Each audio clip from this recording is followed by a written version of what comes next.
Hello and welcome to this week's edition of the Glasgow Times News Podcast, normally recorded in our studio at the Bishopbriggs Media Centre, currently recorded from our volunteers' homes.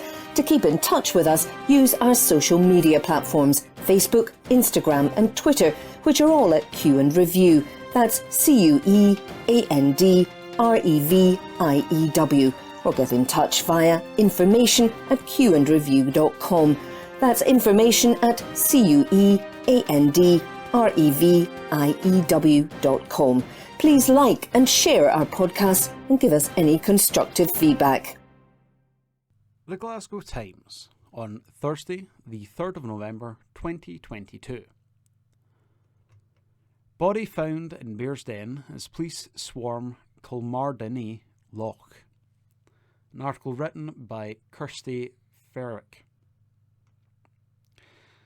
Police have swarmed Kilmardinny Loch after a body was found in BEARSDEN.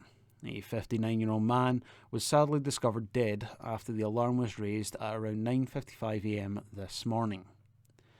Pictures showed police vans and fire engines at the scene as investigators continued. It is understood there are no suspicious circumstances linked to the incident. A Police Scotland spokesperson said, "We received a report of a concern for a person in BEARSDEN area around 9:55am on Thursday the 3rd of November. Inquiries were carried out and the body of a 59-year-old man was found at Kilmardinny Loch. There are no apparent suspicious circumstances and a report will be sent to the Procurator Fiscal in due course." That article is from the Glasgow Times and written by Kirsty Ferrick. The Glasgow Times on Thursday, the 3rd of the 11th, 2022. Extinction Rebellion protest outside JP Morgan in Glasgow city centre. An article written by Sarah Campbell and read by me, Corey. Climate activists held a silent protest in Glasgow city centre today on the anniversary of COP26. The first wave campaigners made their way to the JP Morgan building on Waterloo Street at the break of dawn with banners bearing slogans including JP Morgan, World's Dirtiest Bank, and Greenwash Won't Wash. 4 members of the group locked themselves to an oil barrel with JP Morgan written on it at the main entrance to the bank's offices. Later in this morning's performance, protesters named the Oil Slicks arrived at the scene, cutting a dramatic figure dressed head to toe in black with ash-like face paint. The group said that today's actions was planned to demand an end to JP Morgan's funding of the climate crisis and to highlight the failure of the COP process. During the COP26 climate change talks, which took place in Glasgow last November, Extinction Rebellion protested every day at JP Morgan's offices in the city. Today's protest comes ahead of COP27 talks that will start in the Sharm el-Sheikh, Egypt, on Sunday. JP Morgan has declined a request for comment. That article is from the Glasgow Times and written by Sarah Campbell. The Glasgow Times on Thursday the 3rd of November 2022. Glasgow workforce use free food service amid cost of living crisis. An article written by Morgan Carmichael and read by me, Corey. An East End charity says it is feeding workers across the city amid the struggles of the cost of living crisis. The Shettleston Community Growing Project opened its community fridge initiative 2 months ago. The community fridge started in response to the cost of living crisis and is aimed at helping those who find themselves in food poverty despite working. Kenny McCubbin, 57, project manager at the Shettleston Community Growing Project, said, "It is 100% the case that people using the community fridge are workers. Some are on minimum wage or 0-hour contracts, whilst some are full-timers.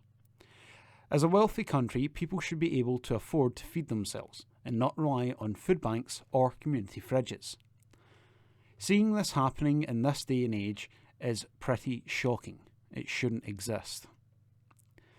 The community fridge is opened Monday to Friday from 5 p.m. until 7 p.m. to try and catch those just finished working. The fridge is run on a non-referral and completely free basis. Though it is aimed at workers, it can be used by anyone who needs it. Kenny said, "If you need it, you come and get it. We want people to come in and use this service if they are struggling. If they're too embarrassed to talk to their employer, or if they're waiting on benefits coming after the weekend." He added, "Even if people just want a cup of tea or a bowl of soup and a chat, they're welcome to that. We might be the only people that person chats to that day." Aside from soup and hot drinks, mince, cheese, milk, and more can be found inside the fridge for people to take home. The charity also receives donations of frozen chicken from KFC on Pollokshaws Road every week, which they are really grateful for. Kenny went on to say that those using the service have expressed gratefulness for how much it is helping them at the moment. He said, "We've heard some heartbreaking stories. Sometimes our volunteers go into the back room in tears after listening to stories about families not having any food." With popularity for the service increasing and more expected to use the project on the lead up to Christmas, the charity is always welcoming food donations. To get in touch with the Shettleston Community Growing Project, go onto Facebook and search Shettleston Community Growing Project. From there you can message them via WhatsApp. The Shettleston Community Growing Project can be found at 68 Eckford Street. That's ECKFORD Street. And again, the number is 68. That article written by Morgan Carmichael and read by myself, Corey. The Glasgow Times, on Thursday, the 3rd of November 2022. Major UK retailer closing Boxing Day doors in several Glasgow shopping centres. An article written by Stacey Mullen and read by myself, Corey. A major UK retailer will close its doors in Glasgow shopping centres this Boxing Day. Family-owned jeweller Beaver Brooks said it is a tradition that has been in place for 103 years. In Glasgow, Silverburn and Glasgow Fort stores will shut their doors on the festive day, while outside of the city, Braehead and EK will close. The firm are also giving staff an extra week's salary in December, which follows a £500 one-off cost of living payment. Anna Blackburn, managing director of the family-owned jeweller Beaver Brooks, said, "In Beaver Brooks's 103-year history, we have never opened on Boxing Day, to give our amazing colleagues more time to spend with their families and thank them for their hard work throughout the year. As the business run on strong family values, this is something that has always been incredibly important to us. And this year, our 70 stores will remain closed on the date once again, to allow people to enjoy well-earned time with their loved ones after the busy Christmas period." She added, "We know it is a challenging time for many people, and to support our colleagues, as well as giving them more time to spend with their family over the festive season, we will continue our tradition of an extra week's salary in December for all colleagues to show our appreciation for their hard work. This comes in addition to an investment of £500,000 in cost of living payments made in October to all colleagues, £500 one-off payment per colleague, providing further financial support in line with increasing costs. Rising costs have been a key consideration for all our business decisions this year, and we have made sure to put our teams across the UK at the heart of them. For instance, we have just created a breakfast club for office colleagues to come and get a healthy, nutritious breakfast every day on us. We have guaranteed salary increases for all Beaver Brooks colleagues year on year, even during the pandemic. And based on our record-breaking 2021-22 financial success, we paid our biggest ever bonuses to store colleagues. We also introduced significant increases in profit bonuses for office teams and all store management to reward the hard work of all colleagues across the past few challenging years. Closing down on Boxing Day is something we know our colleagues value greatly, and we feel passionate about continuing this tradition and hopefully inspiring other businesses to follow in our footsteps. Beaverbrookes is an award-winning family-owned jeweller established in 1919 with 70 stores across the UK providing exceptional quality diamonds, jewellery and watches. For further information, please visit www.beaverbrooks, which is beaverbrookes.co.uk. That article is from the Glasgow Times, written by Stacey Mullen and read by me, Corey. Evening Times, November 3. Remembering Lonnie Donegan, who died 20 years ago today. Report by Anne Fotheringham. The stars who turned out for Glasgow-born musician Lonnie Donegan's memorial service included Brian May, Mark Knopfler and Bill Wyman. Lonnie died 20 years ago today, leaving a legacy of work that is second to none, and a huge hole in the British music scene. The Bridgeton-born singer was the king of skiffle and the founding father of British pop. His mother was Irish, his father was Scottish and a violinist who once played with the Scottish National Orchestra and later joined the Merchant Navy. In 1933, the family moved to London, where the teenage Donegan learned to play the guitar and the banjo, and formed the Anthony Donegan, later Tony Donegan, jazz band, which he financed through part-time delivery work for a photographer. Donegan changed his name to Lonnie after his idol, the American blues guitarist Lonnie Johnson, with whom he had once played. Between 1956 and 1962, he had recorded an incredible 26 hits, including Rock Island Line, an old American song, and other classics like Cumberland Gap and My Old Man's a Dustman. In 1959, his song Does Your Chewing Gum Lose Its Flavour on the Bedpost Overnight reached number 3 in the British charts and number 5 in the United States, selling 1 million copies. Music historian Peter Doggett, in his book Electric Shock, says, sales of acoustic guitars soared during 1956. Mothers' washboards were borrowed for their percussive effect, and schoolboys learned how to manufacture an upright bass from an old tea chest and some string. Donegan's success prompted an outbreak of teenage music making, unprecedented in the nation's history. Thousands of these groups were launched, among them The People. In Liverpool, Donegan inspired The Quarrymen, featuring one John Lennon, which of course later evolved into The Beatles. Lonnie died aged 71 while on tour, after spending his later years performing in cabaret and in skiffle revival shows. Stars attending the memorial service at St Paul's Church in Covent Garden 6 months later also performed at the event.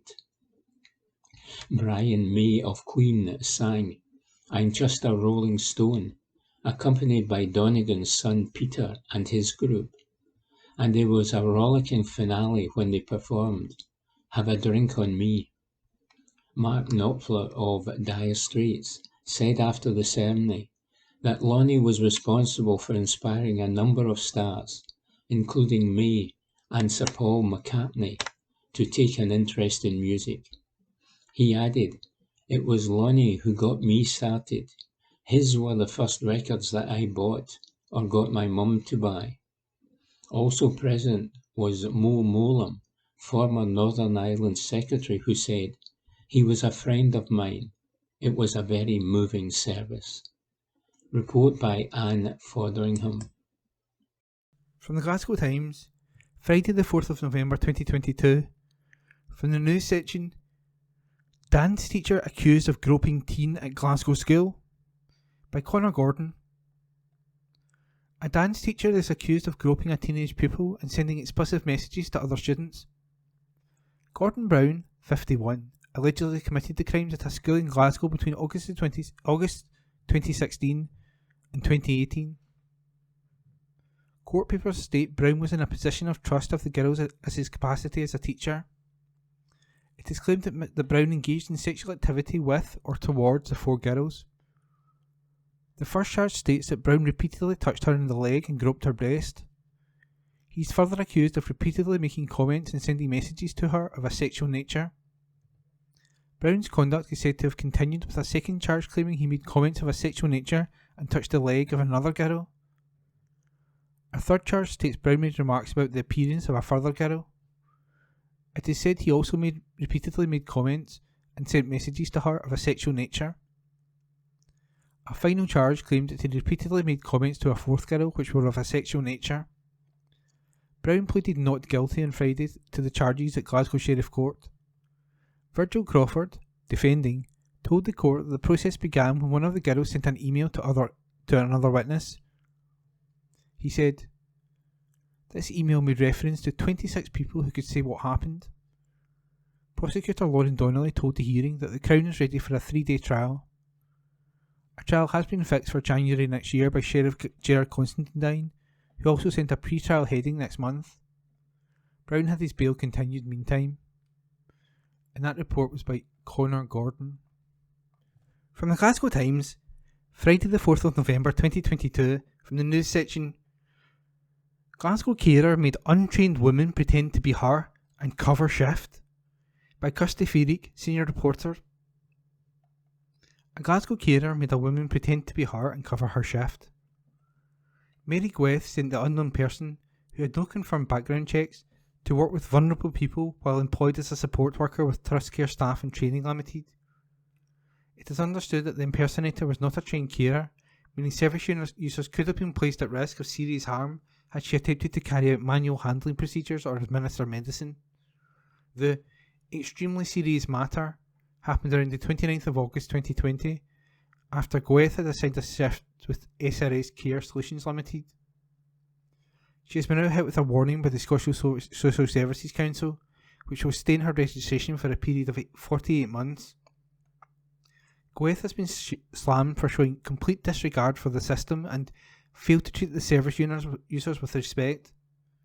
The report stated, "This is an extremely serious matter. You allowed an unknown individual to attend work in your place and pretend to be you. Nothing is known about this individual, including whether or not she had been subject to the usual disclosure checks that workers need to undergo before being allowed to work with vulnerable people. You showed a complete disregard for the systems that are in place to ensure safe recruitment practices and the system of professional regulation.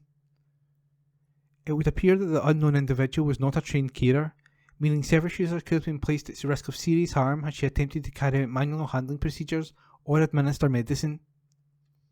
Had there been any sort of emergency situation, it is unlikely this individual would have been equipped to deal with it." Gweth claimed she had the woman pretend to be her as she feared losing her job because she couldn't attend the shift herself. The support worker apologised for her actions and recognised that this is not exclusive behaviour, and said she would not act in this way again if in a similar position. She has since continued to work in the service for 2 years with no further concerns being raised.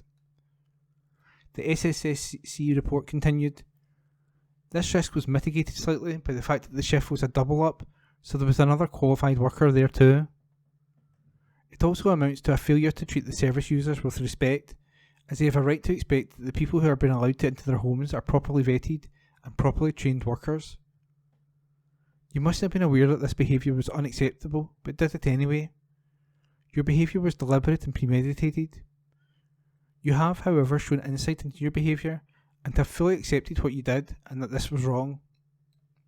You advised you were desperate at the time and feared losing your job as you couldn't do the shift yourself, but have recognised that this does not excuse the behaviour and that you would not act in this way again if you found yourself in a similar position. Furthermore, around 2 years have passed since the incident. You have worked during this time and no further concerns have been raised about your behaviour. It does therefore seem that the risk of repetition is low. And that report was by Kirsty Feerick. From the Glasgow Times, Friday the 4th of November 2022, from the news section. Glasgow High Court hears man lost the plot as he burned wife with hot tea and choked her. By our court reporter. A husband burned his wife with hot tea and choked her until she was unconscious after discovering she was having an affair. Gary O'Donnell pounced on Rona O'Donnell after returning from work early, claiming he had good news. The 37-year-old coach driver instead went on to show her messages he had between Rona and her work colleague, who she had been romantically involved with. During the vicious attack, his wife wailed, "I am going to die." She eventually managed to flee and drove herself injured to hospital. O'Donnell, meantime, called police, later admitting he had lost the plot after finding his wife had been cheating. The first offender now faces a jail term after on Friday he admitted assaulting Rona to her severe injury, permanent disfigurement, and to the danger of her life. He will be sentenced next month. The attack occurred at the couple's then home in East Kilbride on September the 12th last year. O'Donnell had been suspicious of his wife of 10 years in the weeks before the crime. Prosecutor Mark Mohammed told the High Court in Glasgow, in the summer of 2021, she became romantically involved with a work colleague. O'Donnell later moved out to stay with his parents, but returned hoping to save his relationship. Mr. Mohammed. His wife told him that she wanted to end the marriage. He refused to accept this. In the early hours of September the 12th, O'Donnell unexpectedly came back from work. He asked to speak to his wife in the kitchen and went on to show her his mobile phone. Mr. Mohammed. She saw messages between herself and her male colleague. He made comments about them and Rona O'Donnell then turned to walk away. Raging O'Donnell then hurled a mug of hot black tea over his wife, causing her extreme pain. He managed to pin her to the ground and slapped both hands around her neck to strangle her. Mr. Mohammed. She could not breathe and her vision began to fade. O'Donnell, now of Helensburgh, went on to grab her by the hair and smack her repeatedly off a kitchen unit. He choked her again, leading her to lose her consciousness. When she came around, Rona desperately tried to find her phone to get help, stating, "I am going to die." She eventually got her mobile and jumped into her car to the local hospital. O'Donnell dialed 999 and confessed, "She split up with me, and then I found out she's been cheating, texting somebody. I came home from work and I attacked her." The court heard Rona needed to go to a specialist burns unit for injuries to her back and neck. She also had bruising to her head, nose, cheek and collarbone. Rona was able to leave hospital on September the 20th and luckily her burns had healed. Rhonda Anderson, defending, said O'Donnell had been in emotional turmoil in the weeks before the attack. The lawyer added, "He's utterly ashamed and appalled at what he did." Lord Beckett continued bail and deferred sentencing for the reports until December the 2nd in Edinburgh. From the Glasgow Times, Friday the 4th of November 2022, from the news section, man arrested after crash at Glasgow's Gallowgate. Report by Sarah Campbell. A man has been arrested following a road crash in Glasgow. Shortly after 8 p.m. last night, police received reports of a collision involving two cars on Fieldston Street at Gallowgate. Two women from one vehicle were checked over by an ambulance crew at the scene, while the 23-year-old male driver of a second car was raced to the Glasgow Royal Infirmary for treatment. He was later arrested in connection with road traffic offences. Gallowgate remained closed to traffic westbound between Parkhead Roundabout and Fieldston Street until 10:40 p.m. as police carried out investigations. A Police Scotland spokesperson said, around 8:35 p.m. on Thursday, November the 3rd, a road crash involving two cars took place on Fieldston Street at Gallowgate, Glasgow. Two women from one of the cars were checked over by ambulance staff at the scene. The 23-year-old male driver of the other car was taken to Glasgow Royal Infirmary. He has been arrested in connection with road traffic offences and police inquiries are continuing. And that report was by Sarah Campbell. From the Glasgow Times, Friday the 4th of November 2022, from the news section, manhunt launched after terrifying midnight robbery in Glasgow, by Sarah Campbell. A manhunt has been launched following a terrifying robbery in Glasgow this week. At around 12:20am on Wednesday, November the 2nd, a 43-year-old woman was approached by a man at the corner of Hill End Road and Balmore Road. He then demanded money before making off on foot along Balmore Road. Thankfully, the woman was not injured, and police have now issued a description of the suspect in an effort to track him down. The man is described as white, approximately 5 foot 8 inches in height, and around 30 years old. At the time of the incident, he was wearing black waterproof jacket with a peaked hood, a light coloured t-shirt, and dark trousers with light coloured trainers. He also had on a black snood. Constable Natalie Daffner from Govan Police Station said, "This has been a terrifying experience for the victim, and thankfully no one was hurt in the incident. I'm appealing for anyone who may have witnessed this incident or anyone who has information relating to this incident to make contact with the police. If you believe you can assist our inquiries or have potential CCTV or dashcam footage from the area, please call police on 101, quoting incident 0073 of November the 2nd. Alternatively, you can call Crime Stoppers on 0800 555 111 if you wish to remain anonymous." And that report was by Sarah Campbell. From the Glasgow Times, Friday the 4th of November 2022, from the news section, neglected puppy with gaping wound removed from Paisley owner's home by SSPCA. Report by Lauren Brownlee. A puppy found with a gaping wound and covered in scabs had to be removed from her owner's home by a Scottish SPCA inspector. Robert McLeish, 27, and Chanel McGarren, 22, from Paisley, were visited by Isla Bell following a complaint of dog neglect made to the animal welfare charity about a very lethargic Akita sitting outside with swollen paws and missing fur. The pair have since been fined £135 each at Paisley Sheriff Court after pleading guilty to failing to seek vet treatment and pain relief for their dog Marley's chronic skin condition, which caused her hair loss and skin lesions.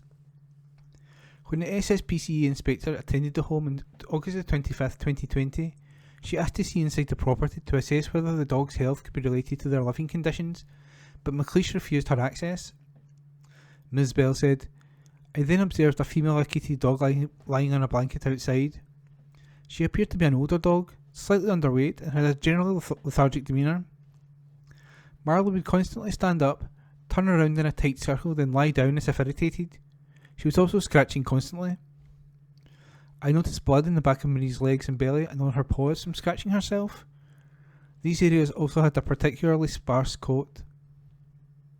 The skin that could be seen in areas where fur was missing or sparse was red, inflamed and covered in scabs. I was shocked to discover that Marley was only 8 months old. She showed no signs whatsoever of being a playful puppy, which would have been expected at this age. It was clear that Marley's welfare had suffered. Her chronic skin condition meant she had scratched herself to the point where she left a gaping wound on her head and more away here on her body, ears and legs. She also had areas of thickened skin from constant scratching. It is deplorable that somebody could watch their pet in this constant state of irritation and do little to ease their suffering." Ms. Bell was so concerned about Marley that she removed her from the home to be examined by a vet immediately. The checks confirmed that Marley had been caused unnecessary suffering for between 4 and 8 weeks by her owner's failure to seek vet attention for her skin. After being taken into the care of the SSPCA, the condition of Marley's skin improved drastically and her demeanour was a lot happier. She has since been rehomed to a loving family where she's treated to lots of cuddles and beach walks. Ms. Bell added, "We are disappointed that neither McLeish nor McGarren received a ban. We hope they will seriously consider their ability to care for animals in the future. If anyone is concerned about an animal, they can contact the SSPCA's confidential animal helpline on 03000 999 999. That's 03000 999 999. And that report was by Lauren Brownlee. From the Glasgow Times, Friday the 4th of November 2022, from the news section, Rail strikes suspended as RMT union negotiates with Network Rail, by Esther Tarnay. Rail strikes have been suspended as the RMT enters negotiations with employers. The industrial action was due to go ahead tomorrow, Monday and Wednesday.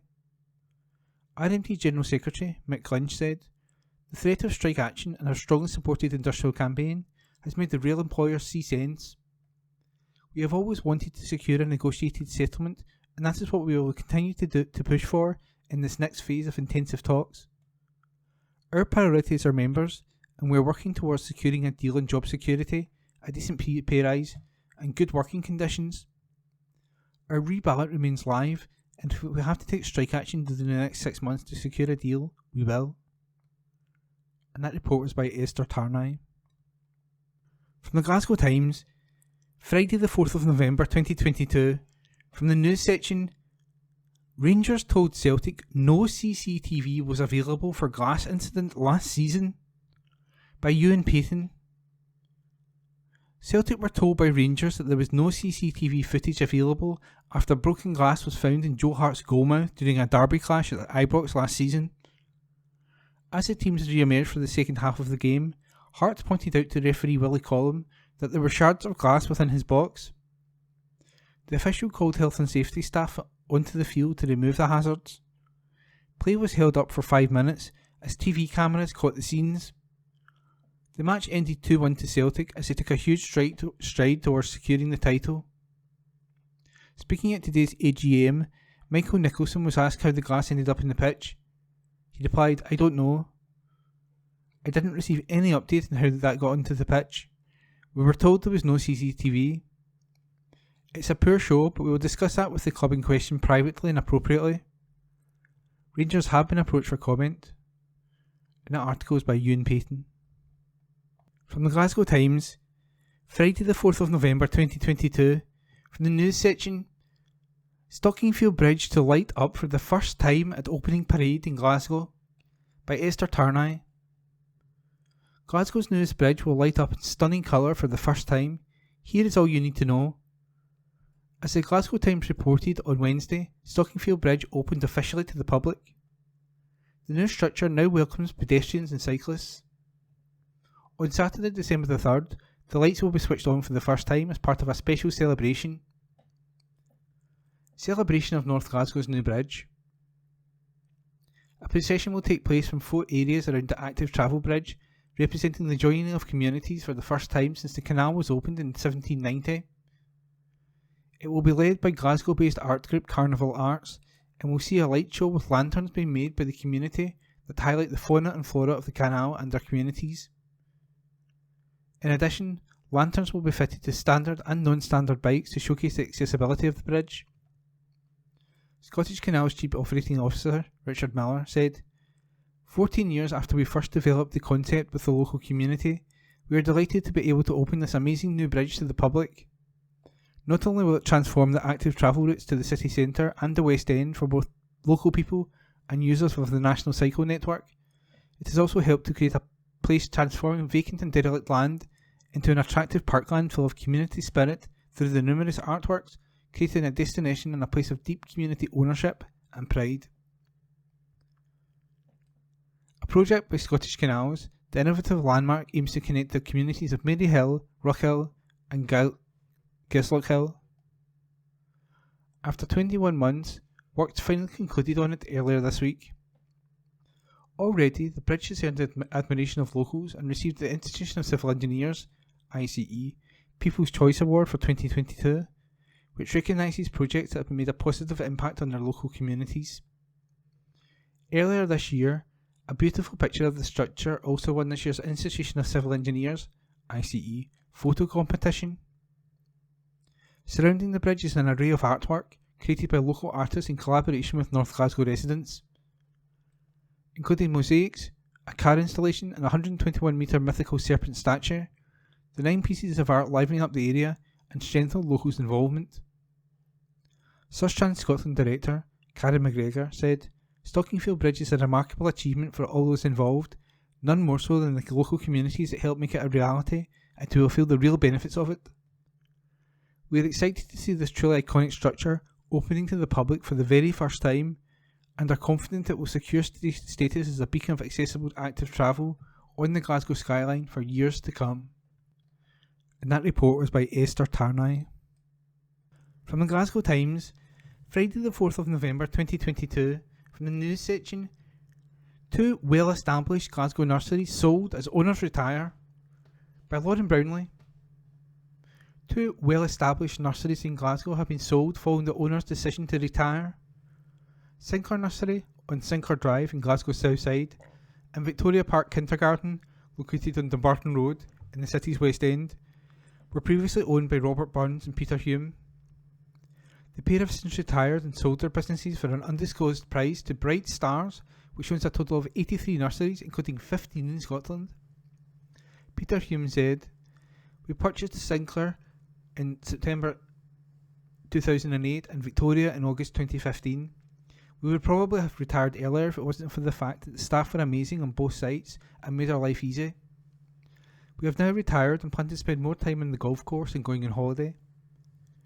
Mr. Hume added that the sale went smoothly thanks to the help from specialist business property advisor Christie & Co. and lawyers McDonald Henderson Solicitors. Kirsty Ibbott, Mergers and Acquisition Director at Bright Stars Nursery Group, said, "We are delighted to welcome 2 well-established nurseries into the Bright Stars Nursery Group, developing an even stronger support network within Glasgow, alongside our existing high-quality nurseries in Scotland. In keeping children's best interests at heart of all we do, we look forward to supporting the nursery team and the families whilst enhancing on the foundation of these nurseries." Martin Daw, Senior Director at Christie & Co., who handled the sale, added, "It was a genuine pleasure to work for Peter and Robert, having got to know them while they opened their first nursery in 2008. We enjoyed regular catch-ups on the golf course, and the timing was right to introduce them to Bright Stars earlier this year. With a rising demand for good nursery places over the last 18 months, there is an appetite for operators to grow within the Greater Glasgow area, and so we are likely to see increased activity through 2023. And that report was by Lauren Brownlee. From the Glasgow Times, Friday the 4th of November 2022, from the news section, "Woman chased boy 16 with bottle of tonic wine down Glasgow Street," by Connor Gordon, court reporter. A woman assaulted a 16-year-old boy in a busy city centre street. Kelly Keating, 31, chased the victim through Glasgow Jamaica Street while brandishing a bottle on May the 10th. Witnesses had earlier tried to help Keating, who had been screaming and behaving erratically. Keating pleaded guilty at Glasgow Sheriff Court to assaulting the boy. She also admitted possession of a knife in a public place without reasonable excuse or lawful authority. Sheriff Gerard Considine put Keating under supervision for 18 months at Friday's sentencing. He also placed her on drug and alcohol treatment as well as a 16-week programme requirement. The court earlier heard that the victim was in the city centre with his teenage girlfriend and friend. Keating came to their attention around 11 p.m. Prosecutor Jessica McGovern said, "It was clear she was intoxicated, acting erratically and screaming in the street. Witnesses checked on her before she turned her attention to the boy." Miss McGowan added, "She pulled up a green bottle of El Dorado tonic wine out of her jacket pocket and chased the boy while brandishing the bottle in front of her. He had to quickly move away as he believed there would be an attack on him. The young trio moved away as a 999 call was made. Keating was then picked up by police officers and arrested. During a search, an orange-handled knife was recovered from her jacket pocket. Michael Gallen, defending, told the court, "Undoubtedly this was a horrific experience for the victim, notwithstanding his age. It was a fairly short incident and there was no injury. Having pursued the victim, she walked away and he went back to his friends. There was no other engagement." And that report was by Connor Gordon. Glasgow Times News on Monday the 7th of November. Charity gets £150,000 makeover to give new space to members. An article written by Morgan Carmichael. A mental health charity in Glasgow has received a £150,000 makeover to its office. The Mental Health Network Greater Glasgow in the East End has been helping adults over the age of 20 for the past 21 years. The charity offers peer support and wellness groups, suicide prevention talks, and attends NHS Greater Glasgow and Clyde mental health wards to help improve existing services. Anne Jones, who's manager of the Mental Health Network Greater Glasgow, said, "We were recently successful after applying and winning Hub West Scotland's Helping Hands 2022 project, which involves putting money into local communities and charities to support them. When we applied, all we asked for was a new kitchen and blinds for our members' cafe, as the kitchen hadn't been touched for 15 years because funding was so tight and we didn't have excess funds to make renovations we wanted." She continued, "After an initial visit, Hub West Scotland asked if we had a wish list of things we would like, and after creating one, we were amazed to find out that everything was granted. Contractors were able to help fit new carpets, lighting and tiles, while those that couldn't help with services instead provided money, which helped the charity buy a new dishwasher." Anne added, "It's just amazing and we're overwhelmed. We never for 1 minute thought we would get this." The charity has found the refurbishment to be making a priceless difference to its members. Anne said some have found it to be a more friendly and welcoming place, while some have even found the area to calm them more, something the members deserve. The refurbishment is a particularly welcome change for the charity, which has noticed a rise in mental health problems. Anne said, "We went through COVID-19 and now we've thrown into a financial crisis. People's mental health has most definitely got worse. We see that there's a lot of anxieties and a mixture of all mental illnesses are worsening, to be truthful." She added, "There's a demand for services for a lot of people all over Greater Glasgow and Clyde. Our services are needed more than ever at the moment." The charity sees the refurbishment as a way to refocus and relaunch its service to more people. The Mental Health Network Greater Glasgow office can be found inside the Templeton Business Centre at Glasgow Green. An article written by Morgan Carmichael. Glasgow Times News on Monday the 7th of November. Fire crews attacked by youths with fireworks. An article written by Rebecca Newlands. Fire crews were attacked by a gang of youths with fireworks during a call to an illegal bonfire. Police received a total of 483 calls to incidents across the country on Saturday, an overall decrease from last year. Public order trained officers assisted local emergency services in a crackdown on criminal activity known as Operation Moonbeam. In one incident, police say that firefighters were targeted by a group of 20 youths who had started an illegal bonfire on Langside Street in Clydebank. A male was arrested. A Force spokesperson said, "During a call-out to an illegal bonfire at Langside Street, members of the Scottish Fire and Rescue Service were attacked by 20 youths using fireworks. Police public order officers attended and the group dispersed. One police vehicle sustained very minor damage and one male was arrested for assault and culpable and reckless conduct." Police arrested 12 people in total on Saturday and dispersed a further 15, with the majority of incidents occurring in Edinburgh. Assistant Chief Constable Tim Mayers, Gold Commander for Operation Moonbeam, said, "Our initial analysis of the incidents arising on Bonfire Night show that for the overwhelming majority of the country, people enjoyed the occasion safely and responsibly. However, in some areas, particularly in Edinburgh, various individuals have shown blatant disregard for the safety of the public and the emergency services and have actively targeted police officers and firefighters during the course of their duties. This behaviour is completely unacceptable and will not be tolerated." Mr. Mayers also issued a warning to those involved in the incidents that officers are working to identify suspects who may have avoided police on the night. He added, "I want to make it abundantly clear that considerable follow-up inquiry will be conducted in relation to all of these incidents, utilising all resources at our disposal to identify those responsible and bring them to justice.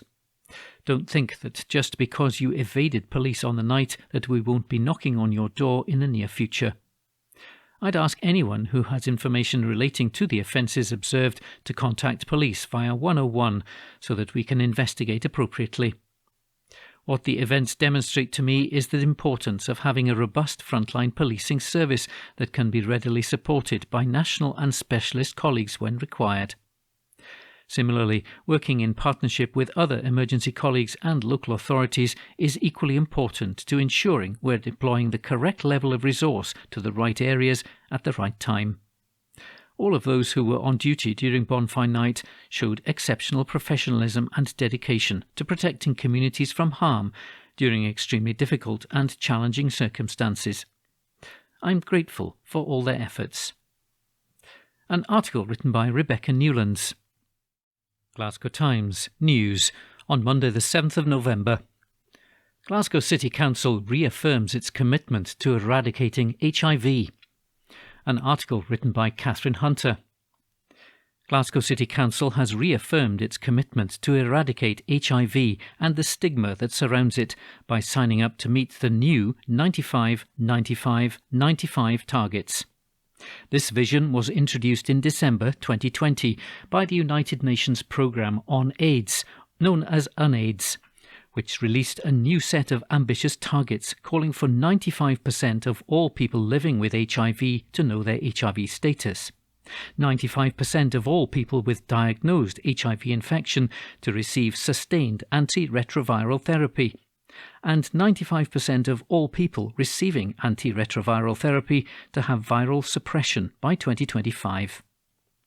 During a recent city administration committee, the local authority also recommitted to the Fast Track Cities initiative, which sees it work towards ending new transmissions of HIV by 2030.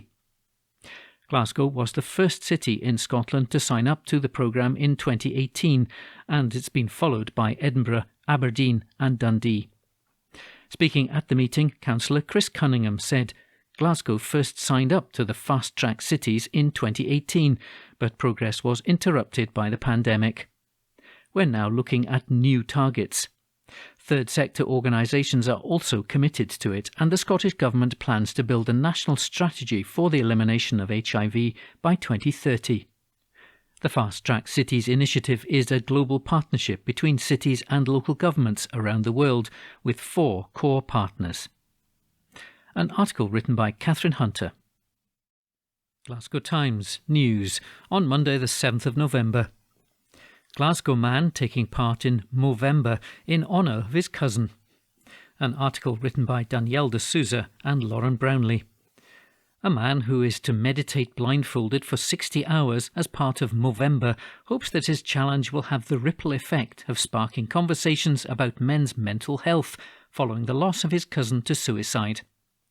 Cam Cooney, a 27-year-old meditation teacher who lives in Glasgow, is to meditate for 60 hours blindfolded over 4 days, from November the 7th to November the 11th, for the 60 men who commit suicide every hour around the world. Last March, his cousin, Seamus Marin, who was 36, was one of these men. The death was unexpected and it shook, obviously, my life and the whole family in many ways, he told the PA news agency during Movember, which takes place annually in November to raise awareness about men's mental health.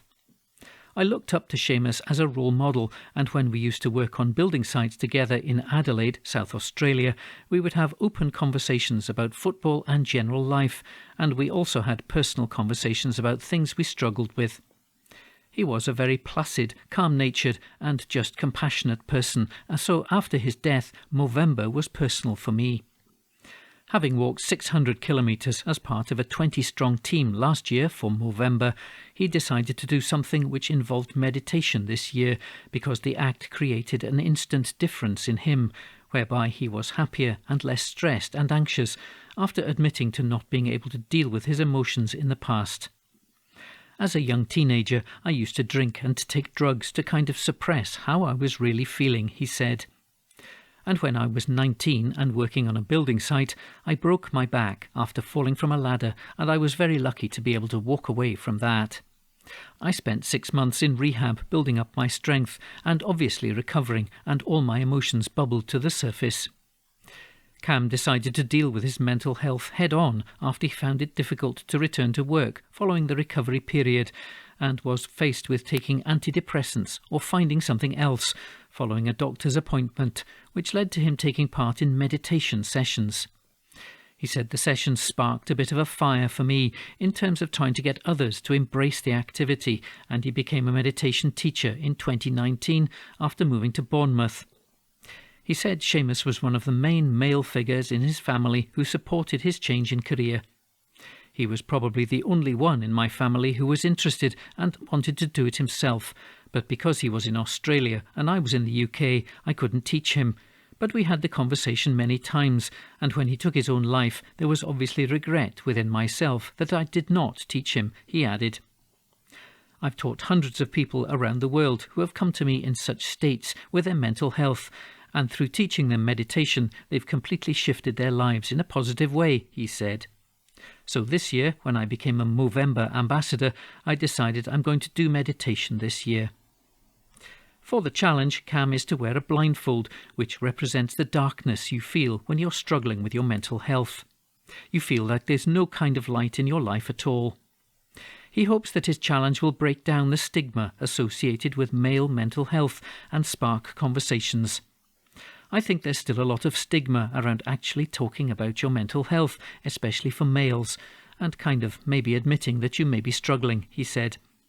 I want to help spark conversations. Someone might just post something on social media which can start a conversation which could possibly save someone's life. It's a ripple effect, I always say. One comment, one conversation may not seem like much to you, but someone on the other side of that screen is maybe reading that, and that maybe resonates with them and may change their decision about a particular moment in their life. An article written by Danielle de Souza and Lauren Brownlee. Glasgow Times News on Monday the 7th of November. Radio station to open doors so locals can save money on bills. An article written by Morgan Carmichael. A popular Govan radio station is opening its doors to help Glaswegians save money on their gas and electricity this winter. Sunny G Community Radio is hosting various free activities and fun sessions from November until January to allow people to get out of their house and switch off the heating and electricity for a few hours. Some of the sessions will include bingo, retro games and movie nights. Stephen Guilfoyle, development manager at Sunny G Radio, said, "It's disgusting that we live in a society where we need to do this in 2022 and where people can't afford to be warm this winter. We hear it every day in Govan that people are choosing between food and fuel, and even before the pandemic there has always been fuel poverty in Govan." He added, "This winter is going to take lives. It's going to be a serious issue. But if people can come and get their heating off for a few hours, it means that they can manage through the winter." The registered charity has had to put on 5 more sessions due to the demand for the service. Stephen said, "It makes us feel horrible that there's such a demand for this.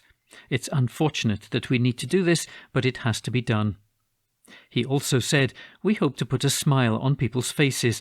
I don't think people have a lot of morale left." The first of the Winter Warmer sessions will be today, which will be a retro video game night. Free food, snacks and beverages will also be provided during the sessions, including hot chocolate, crisps and soup. An article written by Morgan Carmichael.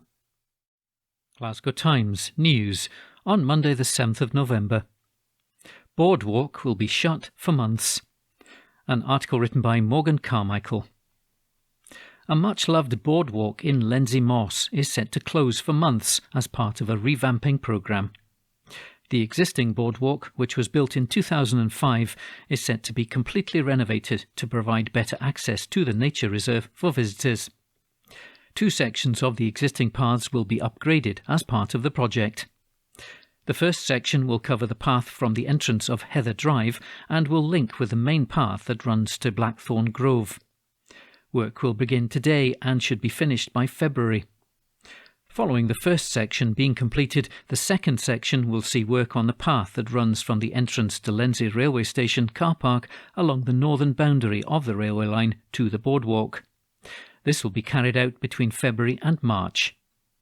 Councillor Paul Ferretti, convener of Place, Neighbourhood and Corporate Assets, said, Lenzie Moss is a local treasure and the council is committed to its improvement and maintenance so that future generations can continue to enjoy it. The new boardwalk will provide easier and safer access to the moss for people of all ages and abilities. It will form part of a circular route around the moss, which is home to numerous birds and wildlife, and is designed to protect the valuable habitats beneath it. However, for the existing boardwalk to be removed and a new one to be installed, the boardwalk will be unavoidably closed from January the 9th until March. Councillor Ferretti said, "The project will unfortunately involve the temporary closure of the boardwalk. The council apologises for any inconvenience this may cause residents, and I'd like to thank them in advance for their patience and understanding as we upgrade this popular pathway." The renovations are funded by East Dunbartonshire Council's Cycling, Walking and Safer Routes allocation project from Transport Scotland and Strathclyde Partnership for Transport, or SPT. SPT's Vice Chair Alan Moyer, who represents East Dunbartonshire on the SPT board, said, "SPT is delighted to support the Council through our capital programme to help deliver improvements to this pathway and provide continued access for local communities to Lenzie Moss." An article written by Morgan Carmichael. Evening Times, November 7. Lifestyle. The amazing history of Glasgow building, which was once the BBC headquarters. Report by Dr. Irene O'Brien of the Glasgow City Archives. As it is the centenary year of the BBC, I thought it would be interesting to look at North Park House on Queen Margaret Drive. The building played a significant role in Glasgow's history, long before it became the corporation's headquarters in Scotland in 1938. There had been an earlier North Park House. This was the country house of the Hamilton family, who had purchased the North Park estate in 1799. John Hamilton was a West India merchant and had been provost of the city 3 times between 1800 and 1811. The introduction of the Great Western Turnpike Road led to the selling of much of North Park estate for housing, for those families who wished to escape the areas around Glasgow Green and move to the great terraces in the West End. In the 1860s, the original North Park House was demolished, and it was replaced by Alexander Greek Thompson terraced housing in what is now 35 to 51 Hamilton Drive. The Bell brothers, John and Matthew, had established the successful Glasgow pottery in the early 19th century, and by the 1850s it was the largest pottery in Scotland, trading in North America. They needed a permanent home for their large art collection, and in 1870 they applied to Hillhead Borough to build the second North Park House, just a small distance from the original. The house was designed in 1869 and completed in 1871 by John Honeyman. It included various picture galleries. It was the intention of John Bell to leave the house and its collections to Glasgow Council, but he died intestate in 1880 and the collection was sold. Mrs. Isabella Elder purchased the building, and in 1884 a college for women was established with 240 female students. Its many galleries and music rooms were adapted to the role of lecture theatres, classrooms and libraries. A medical school was inaugurated there in 1890, with classes beginning at once with 13 students. A year later, the course included attendance at the Royal Infirmary. Between 1890 and 1895, John Keppie and Charles Rennie Mackintosh designed a new building for the medical school. By 1907, there were 631 women students, including about 60 medical students. In 1892, Queen Margaret College became part of the University of Glasgow, and all teaching was transferred to Gilmer Hill in 1935. There was a suggestion that Glasgow Corporation should acquire the building for use as a reference, lending and reading library for the North Kelvin district. The corporation was once again to miss out. Before the city librarian could make a report, the BBC, who were looking for new premises in Glasgow, moved quickly and acquired the property. In October 1936, work started to convert QM College into the BBC's headquarters in Scotland. Its official opening was in November 1938.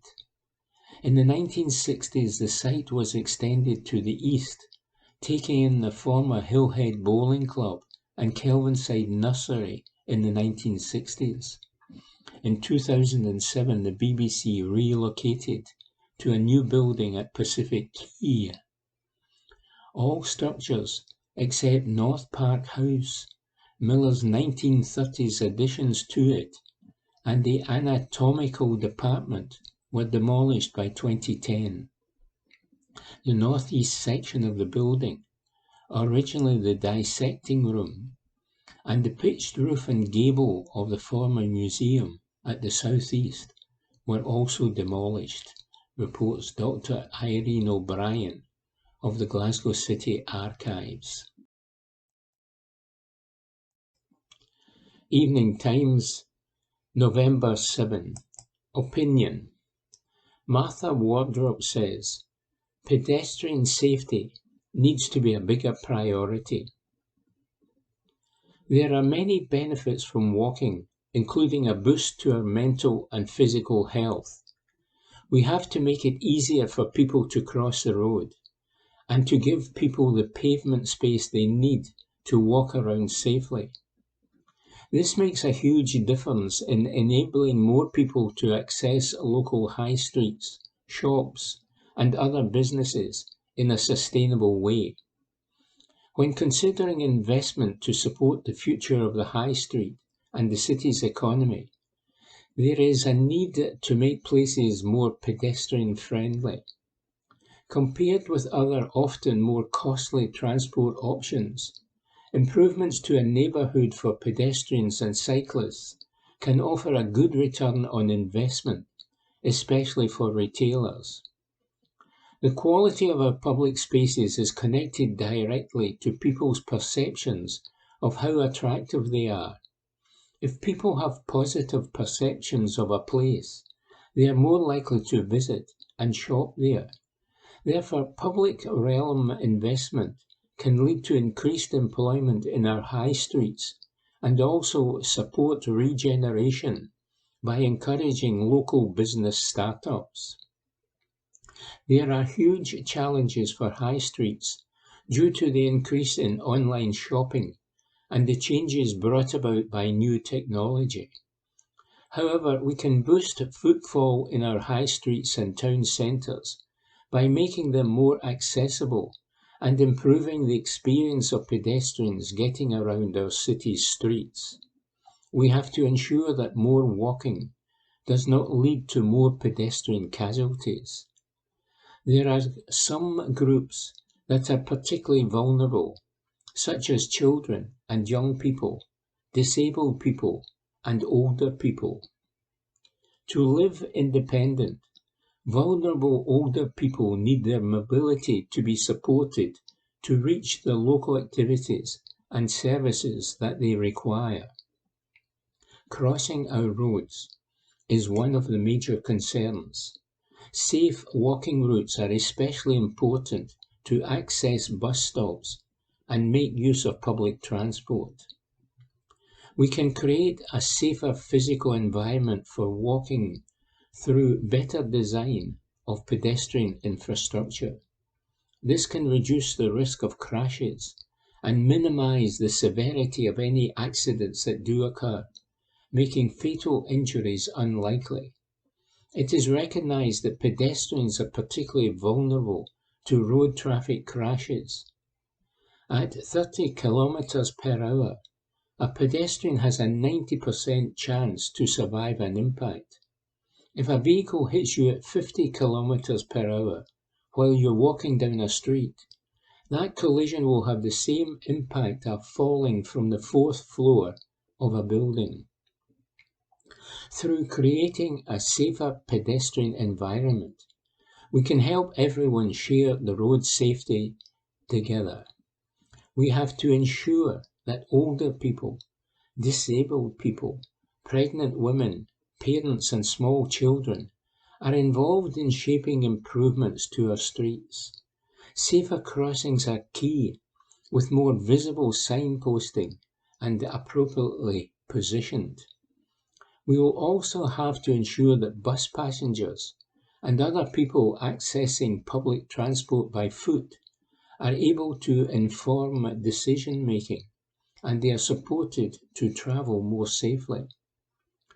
Pedestrian safety requires a coordinated approach that combines inclusive road design, effective enforcement of traffic regulations, and improved road safety education.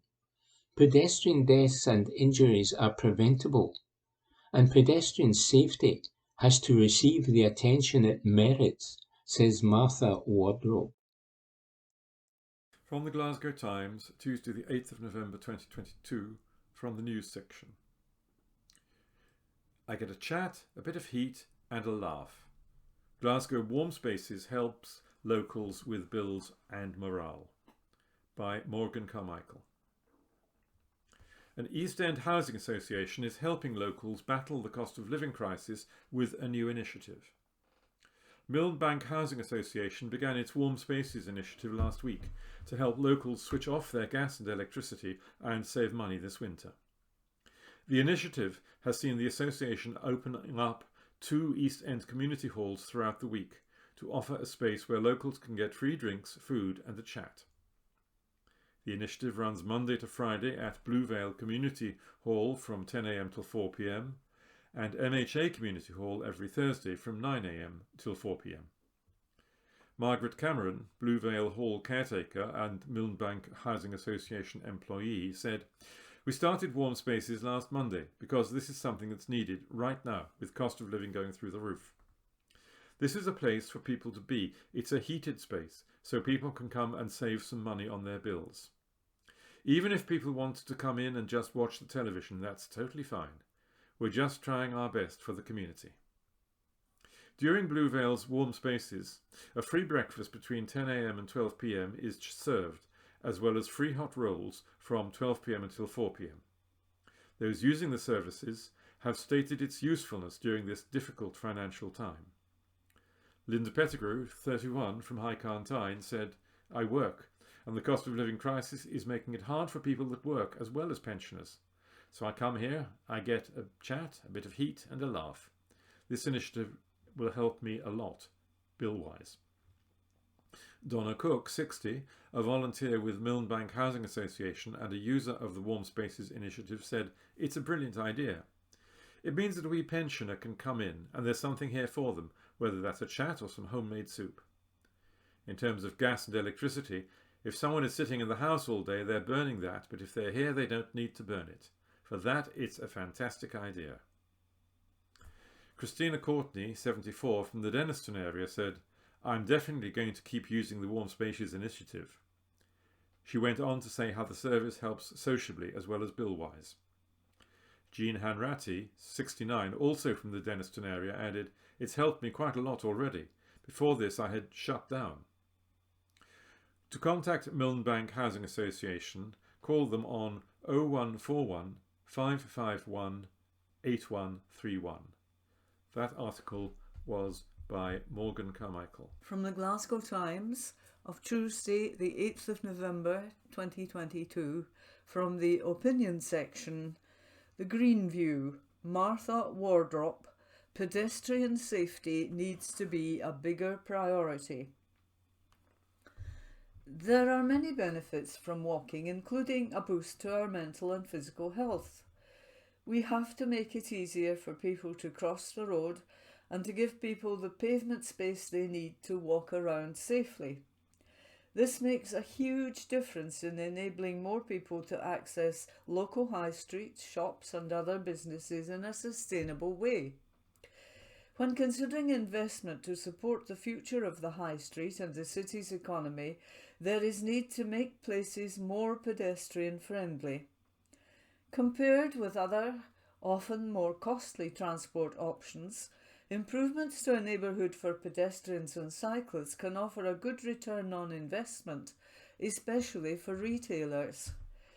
The quality of our public spaces is connected directly to people's perceptions of how attractive they are.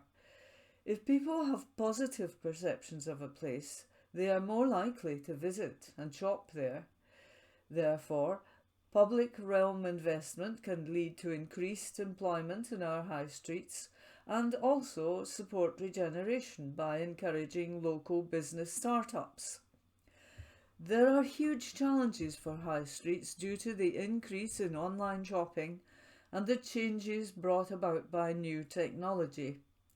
However, we can boost footfall in our high streets and town centres by making them more accessible and improving the experience of pedestrians getting around our city's streets. We have to ensure that more walking does not lead to more pedestrian casualties.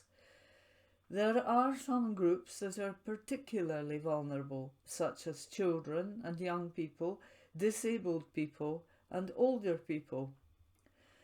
To live independently, vulnerable older people need their mobility to be supported to reach the local activities and services that they require.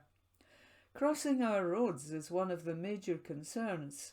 Safe walking routes are especially important to access bus stops and make use of public transport. We can create a safer physical environment for walking through better design of pedestrian infrastructure. This can reduce the risk of crashes and minimise the severity of any accidents that do occur, making fatal injuries unlikely. It's recognised that pedestrians are particularly vulnerable to road traffic crashes.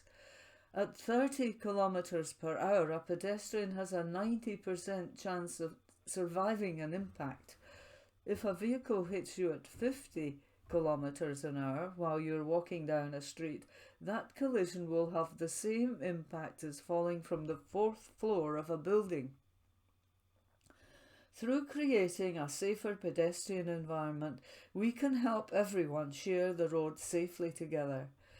We have to ensure that older people, disabled people, pregnant women, parents and small children are involved in shaping improvements to our streets.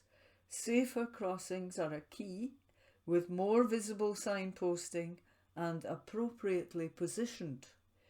We will also have to ensure that bus passengers and other people accessing public transport by foot are able to inform decision making and they are supported to travel more safely. Pedestrian safety requires a coordinated approach that combines inclusive road design, effective enforcement of traffic regulations and improved road safety education. Pedestrian deaths and injuries are preventable and pedestrian safety has to receive the attention it merits. This article was by Martha Wardrop. From the Glasgow Times, Tuesday the 8th of November 2022, from the news section. Man hospitalised as cops look for attackers, one in police uniform costume, after Glasgow city centre incident. By Esther Tarnay. A man was taken to hospital after being assaulted in Glasgow city centre. The 20-year-old and a 19-year-old woman who did not require medical attention were attacked by two men. Emergency services were called to the incident around 3:20 a.m. on Sunday, October the 30th, on the city's Bath Street. Police Scotland is now asking for the public's health as their investigation continues. The two suspects are described as black and wearing dark clothing. One is described as having dreadlocks and wearing an American police officer costume. Detective Constable Larissa Cooper of Greater Glasgow CID said this assault took place on a street which was busy despite the hour. We are appealing for anyone in the area who saw what happened or who saw these men before or after the incident to get in touch.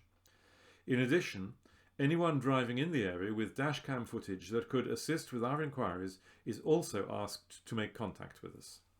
This article was by Esther Tane. From Glasgow Evening Times, Wednesday the 9th of November 2022.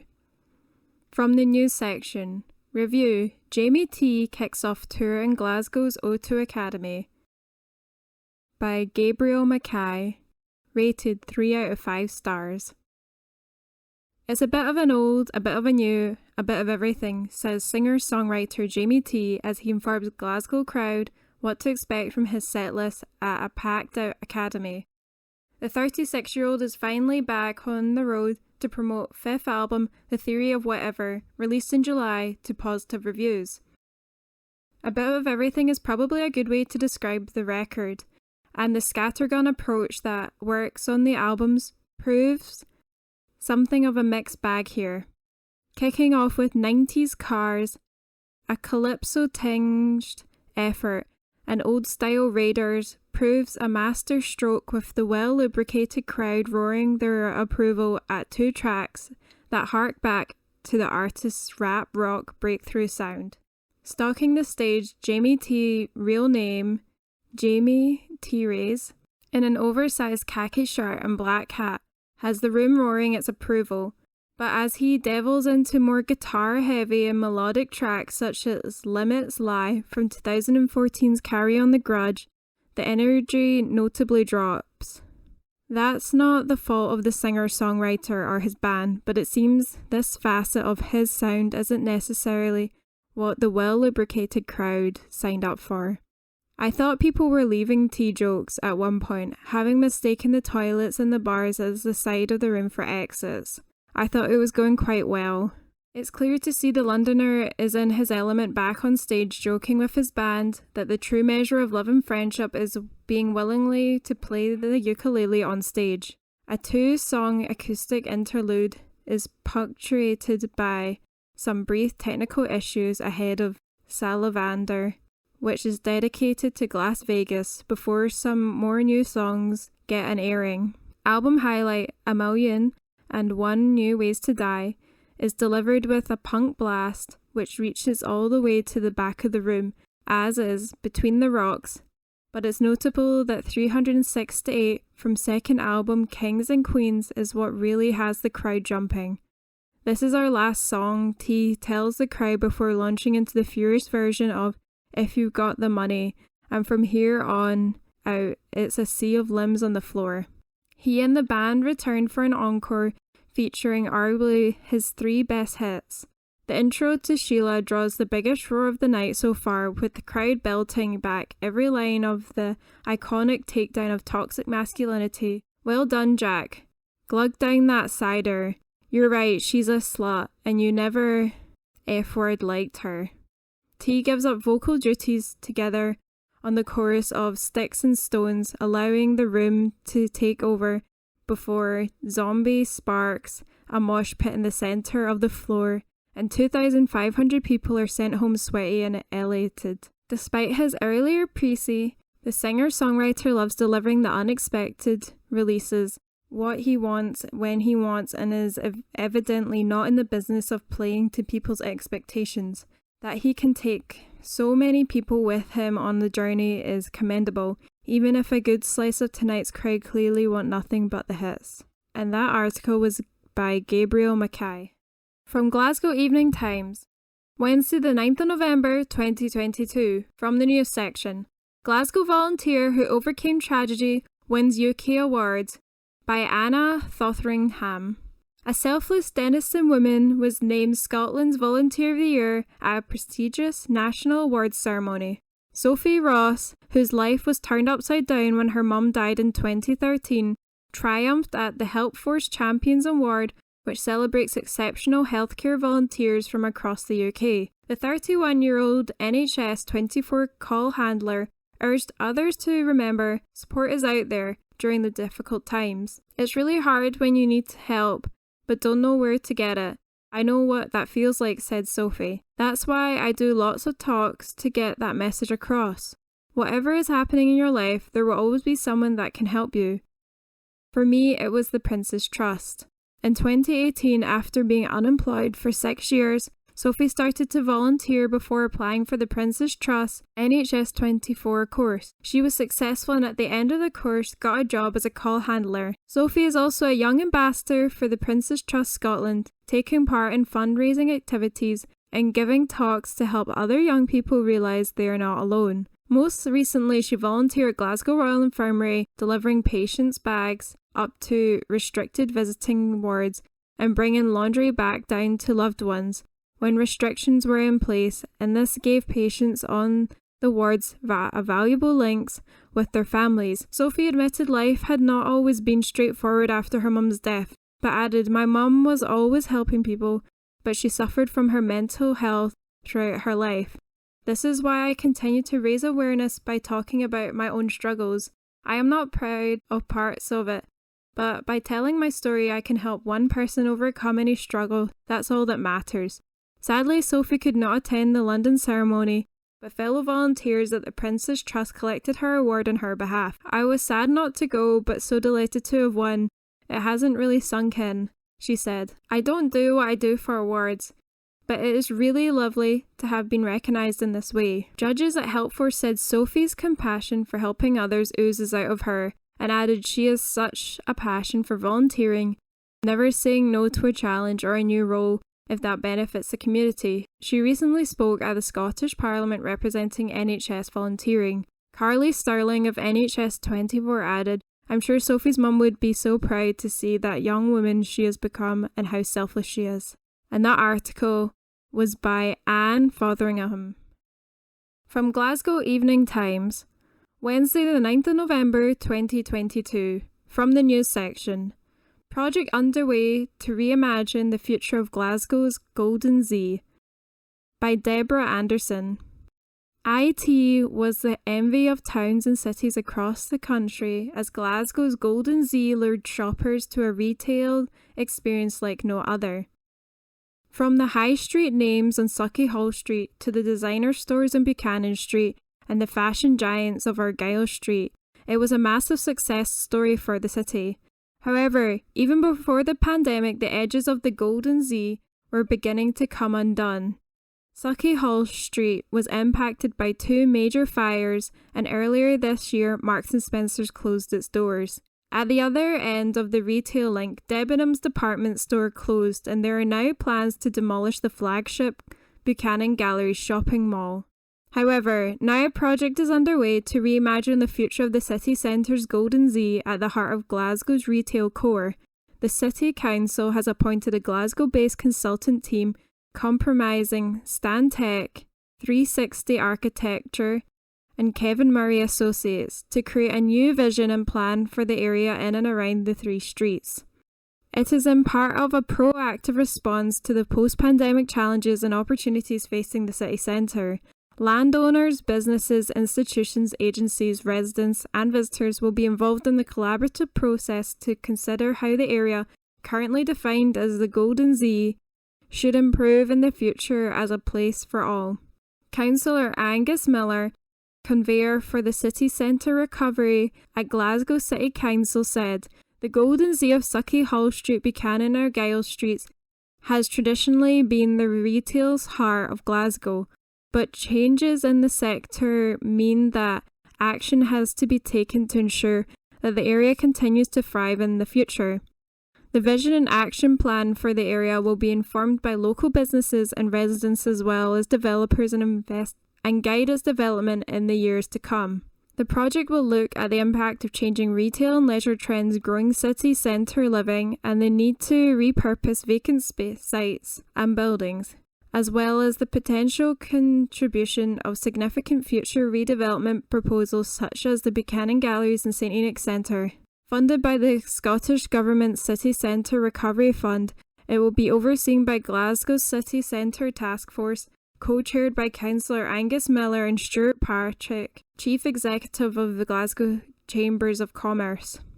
Preparation of the new plan will run from until the end of March 2023. The first stakeholder workshops are being planned for late November at the Lighthouse, with further information on how to take part to follow. Professor Brian Evans, Glasgow's urbanist, said the pandemic coupled with the climate emergency and Brexit had a major impact on the city centres. He added, "This important and timely piece of work will establish ambitious investment, design and development principles for the heart of Glasgow city centre to help to recover and enhance its role as the economic and cultural epicentre of the metropolitan city region." Stuart Patrick, Chief Executive of Glasgow Chamber of Commerce, said Glasgow City Council's master planning initiative is a welcome investment helping to rebuild the area's reputation of being Scotland's premier place to work, live and visit. Meanwhile, a £5.8 million project to rejuvenate one of Glasgow's busiest streets will get underway next year.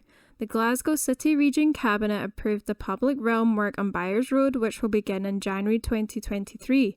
It is hoped that the work will rejuvenate the quality of the Byres Road streetscape and public realm to create a people-focused place with a pedestrian experience, enhance the economic vibrancy of the shops and services, and make the area more cycle and environmental friendly. The first phase of these works, Patrick Cross to University Avenue, will begin in January 2023 and be completed by summer 2024. The second phase of these works, between University Avenue and Great Western Road, will be delivered under a separate contract and will commence following completion of the first phase. Among the changes will be the introduction of the 20-mile-per-hour speed limit, reducing the width of the carriageway and removing number of on-street parking bays to create additional pedestrian cycling space, widening and upgrading of footpaths to make pedestrian movement along the street more relaxed and enjoyable, and to reduce the width of crossing points.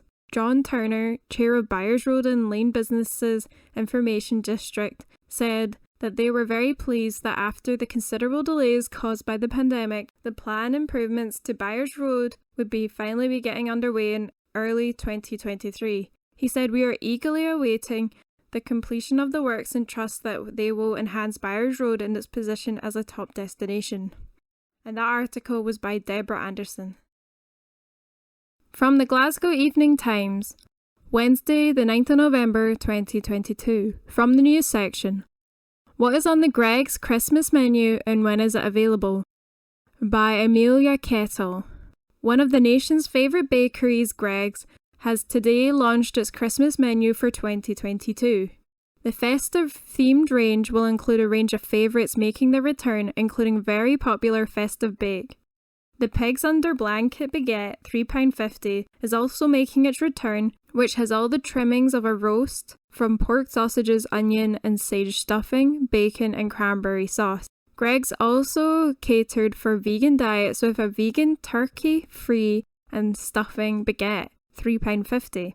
That's made with tasty sage and onion-planted goujons, onion gravy and cranberry sauce. New to the festive menu is the Christmas lunch soup, £2.30, made with diced smoked bacon, pork sausages, turkey, sage, chicken, and onion stuffing and vegetables.